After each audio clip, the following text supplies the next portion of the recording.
Praise the lord. మన ప్రభువును ప్రియరక్షకుడైన యేసుక్రీస్తు వారి అతి ప్రశస్తమైన నామంలో మీ అందరికీ ఉదయకాల శుభాభివందనములు తెలియజేస్తా ఉన్నాను.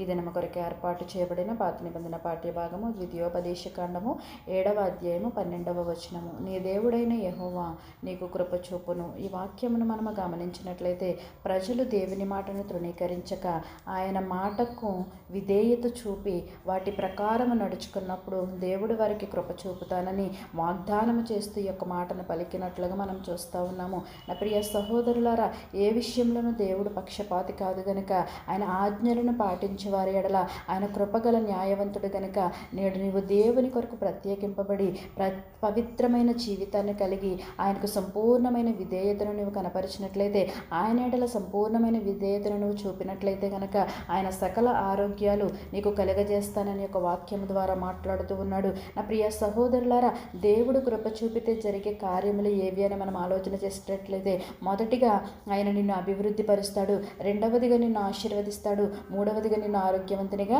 చేస్తాడు.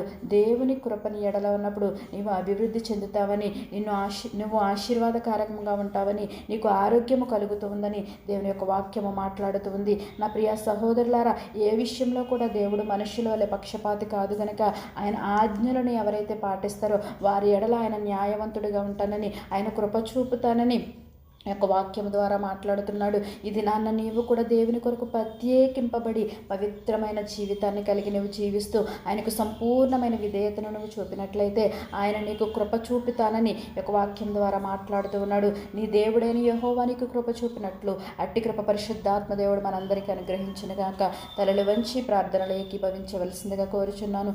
మహోన్నతుడిని మహాగణుడైన మా ప్రియ పరలోకపు తండ్రి, నీ ఘనమైన శ్రేష్టమైన నామానికి స్తోత్రములు చెల్లిస్తా ఉన్నాము. నీ కృప ఎడల చూపుతానని, నీ అందు భయభక్తులు కలిగి నీ ఆజ్ఞలు అతిక్రమించకుండా జీవించమని, పవిత్రమైన జీవితాన్ని కలిగి ఈ లోకం నుంచి వేరుపరిచి అయా మీరు జీవించినట్లయితే గనక వారి ఎడల నా కృప చూపుతానని నీ యొక్క వాక్యం ద్వారా మాట్లాడి ఉన్నావు. పవిత్రమైన జీవితం కలిగి మేము జీవించడానికి నీ సహాయం దయచేయండి. నీవు మనుషుల వలె పక్షపాతము చూపేవాడవు కాదు ప్రభా.